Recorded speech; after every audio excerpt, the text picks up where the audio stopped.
आज की वीडियो में हम लोग पढ़ने वाले हैं गोइंग प्लेसेस को, जिसे लिखा है ए.आर. बार्टोन ने। अगर तुम लोग को ए.आर. बार्टोन नाम याद नहीं रह रहा है तो सिंपल ए.आर. बर्तन याद कर लेना। BARTAN होता है ना, बस TON लगा देना, तो ए.आर. बर्तन भी बोल सकते हो। बस याद करने के लिए, मैं डिसरिस्पेक्ट नहीं कर रहा हूँ ऑथर को। ये एक मॉडर्न राइटर है जो कि ज्यूरिक में रहते थे और इंग्लिश लैंग्वेज में अपने राइटिंग्स को लिखा करते थे। और इस चैप्टर का जो थीम है ना, वो है adolescent fantasising and hero worship के ऊपर। एडोलसेंट का मतलब होता है ना कि जो भी 13 से 17 साल के बीच के जो भी लौंडे लौंडिया होती है ना, उनको एडोलसेंट कहते हैं। फॉर एग्जाम्पल टीनेजर्स को ही ले लो, वो बहुत ज्यादा फैंटेसाइज करते हैं, वो बहुत ज्यादा डे ड्रीमिंग करते हैं। मतलब कि जब तुम लोग भी टीनेजर हुआ करते होगे, मतलब अभी भी तुम लोग टीनेजर्स ही हो शायद, तो तुम लोग भी बहुत सारे सुपरनैचुरल चीजें सोचा करते होगे, जैसे कि मैं इनविजिबल हो गया तो ये करूंगा वो करूंगा, आयरन मैन का सूट मिल गया तो मैं बहुत बड़ा सुपरस्टार बन जाऊंगा, लोगों को बचाऊंगा। दिस दैट बहुत सारे तुम लोग डे ड्रीमिंग करते होंगे। तो ये सब होता है एडोलसेंट फैंटेसाइजिंग। और हीरो वर्शिप का मतलब होता है जैसे हम कुछ लोगों को देख के एडमायर हो जाते हैं और उनके जैसा बनना चाहते हैं, या फिर एक तरह से हम उन्हें पूजने लगते हैं। तो यही थीम है हमारे इस चैप्टर का, गोइंग प्लेसेस का। तो चलो चैप्टर को डिटेल में पढ़ते हैं, तब अच्छे से समझ में आएगा कि ये चैप्टर हमें क्या बोलना चाहता है, क्या बताना चाहता है। और देखो, अगर तुम लोग नए हो तो चैनल को सब्सक्राइब करना मत भूलना और वीडियो को लाइक कर देना अगर एक्सप्लेनेशन पसंद आता है तो। चलो कैरेक्टर्स के बारे में जान लेते हैं। सोफी जो कि एक लड़की है, जैंसी जो कि सोफी की दोस्त है, जियोफ जो उसका एल्डर ब्रदर है, एल्डर मतलब बड़ा वाला ब्रदर, डेरिक जो उसका छोटा ब्रदर है, और डैनी केसी जो कि एक आयरिश फुटबॉलर है। So let's begin the chapter. Chapter का स्टार्टिंग में सोफी और जैंसी दोनों स्कूल से घर जा रहे होते हैं। तभी अचानक से सोफी कहती है कि वो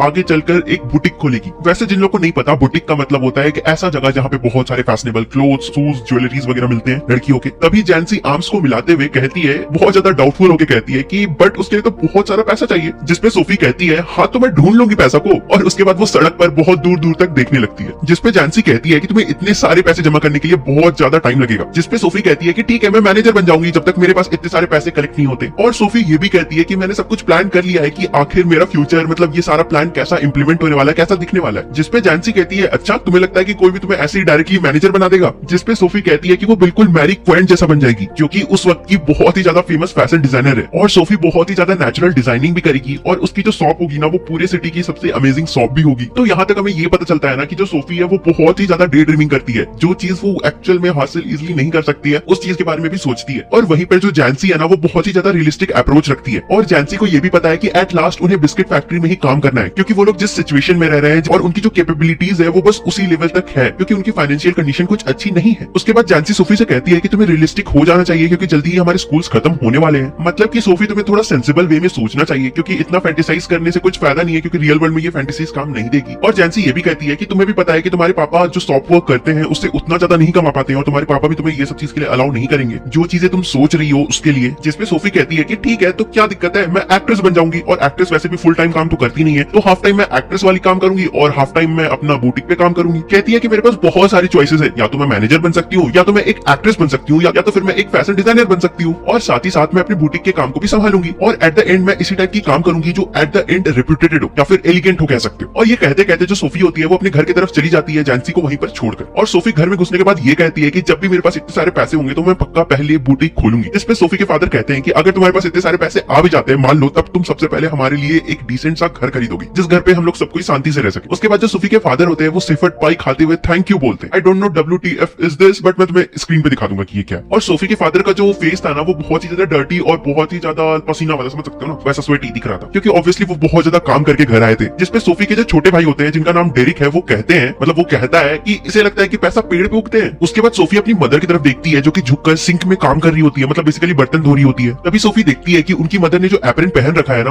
उसका जो नॉट है वो कितना अनटाइडी है, मतलब काफी अजीब तरह से बंधा हुआ है, बहुत डेलिकेट है। फिर सोफी ये भी कहती है विंडो की तरफ देखकर कि शाम हो चुका है, और उनके घर में जो खाना बन रहा है ना, उससे बहुत ज्यादा धुआं निकल रहा है, जिसकी वजह से जो सोफी के फादर है ना, वो काफी हेवीली ब्रीथ कर रहे थे, खांस रहे थे भी बोल सकते हो मे बी, क्योंकि उनके घर में जो वो छोटा सा रूम था ना, वो पूरे स्टोव के स्टीम से भर गया था। इससे हमें ये पता चलता है ना कि सोफी का कोई प्रॉपर घर नहीं है, क्योंकि उनके एक ही रूम में किचन भी है और उनका बेडरूम भी वहीं पे और शायद हॉल भी वहीं पे होगा। सोफी के जो फादर है वो लिफ्ट में बैठे हुए हैं, और उसी के पास बहुत सारे प्लेट्स है जो कि बहुत ज्यादा गंदा है, यूटेंसिल्स है। ये सब चीजों के कारण जो सोफी होती है ना, उसे उस रूम में बहुत ज्यादा सफोकेशन होने लगता है, और इसलिए जो सोफी होती है ना, वो अपने बड़े भाई जियोफ को ढूंढने के लिए दूसरे रूम में चली जाती है। इससे हमें ये पता चलता है कि उस घर में एक और रूम भी है। सोफी के जो बड़े भाई थे ना, वो दूसरे रूम में बैठकर अपनी मोटरसाइकिल को बैठकर रिपेयर कर रहे होते हैं, और जो जियोफ थे ना, उन्होंने उस मोटरसाइकिल को न्यूज़पेपर के ऊपर रखा हुआ था ताकि वो जो रूम का कारपेट था ना, वो खराब ना हो। और सोफी के जो बड़े भाई है, मतलब जो जियोफ है, उन्हें स्कूल पास किए हुए 3 साल ऑलरेडी हो चुके हैं, और अब वो अप्रेंटिस मैकेनिक है, मतलब एक सीनियर मैकेनिक के अंदर काम करते हैं, बेसिकली एक मेन मैकेनिक के अंदर काम करते हैं। और वो रोज काम करने के लिए सिटी के बिल्कुल अपोजिट साइड में उन्हें जाना पड़ता है, मतलब बहुत दूर जाना पड़ता है अपने घर से, जिससे हमें पता चलता है कि उनके जो बड़े भाई है वो काफी ज्यादा ग्रो हो चुके हैं, वो बहुत ज्यादा ग्रोन अप है, बहुत ज्यादा मैच्योर है, और मतलब बड़े हो चुके हैं। बस। फिर सोफी ये भी बताती है कि उनके जो बड़े भाई है मतलब जो जियोफ है वो बहुत ही ज्यादा कम बोलते हैं। जियोफ इतना ज्यादा मैच्योर थे, इतना ज्यादा कम बोलते थे ना, तो इसलिए जो सोफी होती है वो कंपेयर करती है कि उनके मुंह से आवाज निकलना इज इक्वल टू जमीन के अंदर से मिनरल्स निकालने जितना टफ है। और जो सोफी है ना वो बहुत ज्यादा जलती थी अपने बड़े भाई की मैच्योरिटी से, क्योंकि मतलब उनकी चुप्पी से जलती थी, क्योंकि एक्चुअली उसे अपने बड़े भाई के लाइफ के बारे में कुछ भी नहीं पता था। और वो ये एज्यूम करती है ना कि जब भी उनके बड़े भाई मतलब जियोफ कुछ नहीं बोलते हैं, इसका मतलब वो अपने ही दुनिया में किसी और दुनिया में खोए रहते हैं। मतलब कि सोफी को ये लगता है कि उनके जो बड़े भाई है ना वो जब भी चुप रहते हैं तब वो किसी और जगह के बारे में सोचते रहते हैं, जिस जगह पे सोफी कभी भी नहीं गई है। सोफी ये भी सोचती है कि ये जगह कुछ ऐसी जगह हो सकती है जो उनके आसपास के कंट्रीज में हो जहाँ पे वो कभी नहीं गई हो। और ये सब चीजें सोफी के अंदर बहुत ही अलग तरह का इंटरेस्ट को उजागर कर देती है। मतलब वो चुप रहता है तो उस टाइम वो मतलब करता क्या है, वो मतलब उसका लाइफ में क्या हो रहा है, क्योंकि सोफी को बिल्कुल भी नहीं पता है ना कि उसका भाई एक्चुअली में क्या करता है और क्या सोचता है। पर सोफी चाह कर भी इस चीज का पता नहीं लगा सकती थी। सोफी ये भी सोचती है कि हो सकता है ये जो मेरा बड़ा भाई है ना ये कुछ ऐसे लोगों के बारे में जानता है, कुछ ऐसे इंटरेस्टिंग लोगों के बारे में जानता है जिसके बारे में ये हम लोग से शेयर नहीं करना चाहता है। फॉर एग्जाम्पल एक एग्जाम्पल लेते हैं, जैसे कि तुम ही हो, तुम अपने पेरेंट्स से रेगुलर बात करते हो और अचानक से कुछ दिन तुम ऐसा रिएक्ट करने लगते हो कि तुम अपने पेरेंट्स से बिल्कुल भी बात नहीं कर रहे हो और फोन में देखकर हंसे जा रहे हो। तो पेरेंट्स को क्या लगेगा? अगर तुम लड़की हो तो लगेगा पक्का इसका कोई लड़का यू नो, और अगर तुम लड़का हो तो लगेगा कि कोई लड़की यू नो। मतलब समझ रहे हो ना कि मैं क्या बोलना चाहता हूँ। तो सोफी को भी एग्जैक्टली ऐसा ही लगता है कि ये इंसान चुप होकर दिन भर, जब ये इंसान कुछ बोलता नहीं है तो ये इंसान किस चीज के बारे में सोचता है? क्या ये किसी जगह के बारे में सोच रहा है या ये इसके लाइफ में कोई ऐसा इंसान भी है जिसके बारे में ये हम लोगों से शेयर नहीं करना चाहता है? फिर सोफी कहती है कि दो ये बहुत ही शांत किस्म का इंसान है और ये ज्यादा दोस्त नहीं बनाता है, मतलब कि ऑब्वियसली उसका बड़ा भाई जियोफ, और इसलिए सोफी इन सब चीजों का आंसर ढूंढना चाहती थी। और वो सोचती थी कि काश कभी मेरा जो बड़ा भाई है जियोफ ये मुझे ले जाए जहाँ पर ये जाता है और अपने दोस्तों से या फिर उन सब लोगों से मिलाए जिनके बारे में ये सोचते रहता है। पर सोफी के जो फादर है ना उन्होंने स्ट्रिक्टली मना कर रखा था कि सोफी को कि वो अपने बड़े भाई जियोफ के साथ कहीं भी नहीं जाएगी। हालांकि जियोफ ने इसके ऊपर अपना ओपिनियन कभी भी नहीं दिया था कि वो सोफी को ले जाएंगे या फिर नहीं ले जाएंगे। सोफी को लगता था कि उनके जो बड़े भाई है वो उसे बहुत बच्ची समझते हैं, छोटी बच्ची समझते हैं। पर सोफी बहुत ही ज्यादा इम्पेशंस थी और वो चाहती थी कि वो अपने बड़े भाई के साथ जाए, मतलब कि बाहर जाए और बाहर की दुनिया देखे। और वो ये भी सोचती है कि जो बाहर की दुनिया होगी ना वो बिल्कुल उसके घर की तरह होगी। मतलब घर का मतलब ये नहीं कि वो अपना पर्टिकुलर घर का बात कर रही है, वो अपना पूरा सिटी का बात कर रही है, वो अपने पूरे सिटी को घर जैसा समझती है। तो सोफी को ये लगता है ना कि बाहर की जो दुनिया होगी वो भी बिल्कुल उसके सिटी की तरह ही होगी। और वो इतना ज्यादा फैंटेसाइज करती है ना कि उसे लगता है कि बाहर की दुनिया उसका इंतजार कर रही है कि वो कब अपने इस दुनिया से निकलकर बाहर की दुनिया में जाएगी, मतलब दूसरे सिटीज दूसरे कंट्रीज में जाएगी। और वो हमेशा इमेजिन करती थी कि वो अपने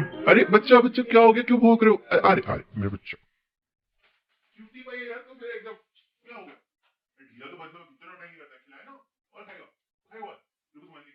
सोफी इमेजिन करती थी कि वो अपने बड़े भाई के साथ मोटरसाइकिल में बैठी हुई है पीछे में, और उसका जो बड़ा भाई है ना वो लेदर का जैकेट पहना हुआ है और सोफी ने एक येलो कलर की ड्रेस पहन रखी है और उसमें एक केप भी है जो उनके ड्रेस के पीछे लहरा रहा है जब मोटरसाइकिल राइड में जा रही है वो। और जब वो लोग मोटरसाइकिल से आगे बढ़ रहे हैं तो उन्हें आसपास बहुत ही ज्यादा तालियों की आवाज सुनाई दे रही है, जैसे कि सब कोई उसका वेलकम करने में लगे हुए हैं और उसके आसपास का जो पूरा वर्ल्ड है वो उससे ग्रीट करने के लिए सब खड़े हो चुके हैं और सभी उनके स्वागत में लगे हुए हैं। मतलब कि ये सारी चीज सोफी इमेजिन कर रही होती है उस पॉइंट ऑफ टाइम में। चलो अब रियलिटी में आते हैं। उनका जो बड़ा भाई होता है उस पॉइंट ऑफ टाइम में जब सोफी उसे देख रही होती है तब वो हाथ में ऑयली पार्ट को काफी ध्यान से देख रहे होते हैं, बहुत ही ध्यान से पकड़कर। और जियोफ जो होते हैं ना वो उस चीज को काफी ध्यान से देख रहे होते हैं जैसे कि वो कोई एक डम एनिमल हो। तभी सोफी अचानक से कहती है अपने बड़े भाई को कि वो डैनी केसी से मिली है, वो भी आर्केड में। आर्केड का मतलब तुम बेसिकली मार्केट एरिया भी समझ सकते हो। इस पे जियोफ कहते हैं पागल वागल हो गई हो क्या? नहीं ये नहीं हो सकता। फिर जियोफ पूछते हैं अच्छा तो ये बात तुमने अपने पापा को बताई है? इस पे सोफी कहती है मतलब सर हिलाते हुए कि नहीं उसने अपने पापा को नहीं बताया। इस पे सोफी बहुत ज्यादा डिसअपॉइंटेड हो जाती है क्योंकि वो हर चीज अपनी जितनी भी सीक्रेट्स होती है ना वो सबसे पहले जियोफ के साथ ही शेयर करती है। फिर भी जियोफ उससे पूछ रहे कि तुमने पापा को नहीं बताया ये बात पहले? मतलब सोफी सोच रही है कि क्या नॉनसेंस इंसान है ये, इसे पता नहीं है कि मैं अपनी सीक्रेट सबसे पहले से बताती हूँ, फिर भी ये बेशरम जैसा पूछ रहा है मुझसे। जिसमें जियोफ कहते हैं कि नहीं मैं तुम पे अभी भी बिल्कुल भी विश्वास नहीं करता हूँ। जिसके बाद सोफी डिस्क्राइब करती है कि वो उनसे कैसे मिली, मतलब कि डैनी कैसी से। सोफी कहती है कि वो रोयस के विंडो के सामने से अंदर के क्लोथ्स को देख रही होती है। रोयस एक तरह का शॉप का नाम होगा जहाँ पे अच्छे महंगे क्लोथ्स मिलते होंगे। वहां से वो विंडो शॉपिंग कर रही होती है और तभी अचानक से एक आदमी उनके बगल में आकर खड़े हो जाते हैं और फिर वो कहती है कि वही डैनी कैसी थे। वो पी मुझे अभी पता चल रहा है कि जो डैनी कैसी है ना वो एक आयरिश फुटबॉलर है और वो एक लड़के हैं। कोई बात नहीं, नाम से जज नहीं करना चाहिए। मेरा खुद का नाम भी ज्योति राज है तो फिर ज्योति लड़की। ओके कोई बात नहीं, बताना नहीं था ना यहाँ पे। कंटिन्यू करते हैं। तो फिर जियोफ कहते हैं कि अच्छा तो बताओ कि वो कैसे दिखते हैं, डिस्क्राइब करो। जिसपे सोफी कहती है कि अरे तुम्हें नहीं पता क्या वो कैसे दिखते हैं, तुमने तो कई बार उन्हें टीवी पे देखा है। जिसपे जियोफ कहते हैं कि अरे मेरा कहने का मतलब है कि वो पास से कैसे दिखते हैं ये बताओ। जिसपे सोफी कहती है कि उनके ग्रीन आईज थे और वो जितना टीवी और न्यूज़पेपर में लंबे चौड़े टॉल दिखते हैं ना एक्चुअल में उतना टॉल नहीं है। जिसके बाद सोफी सोचती है कि क्या उन्हें अपने बड़े भाई को डैनी केसी के टिथ मतलब की दांत के बारे में बताना चाहिए या फिर नहीं, जिसके बाद फिर वो नहीं बताती है कुछ सोचकर। जिसके बाद जो सोफी के फादर है वो अच्छे से नहा धोआ कर आते हैं और उनके जो पूरे बॉडी थे ना वो अच्छे से स्किन जो थे वो पूरा साइन कर रहे थे,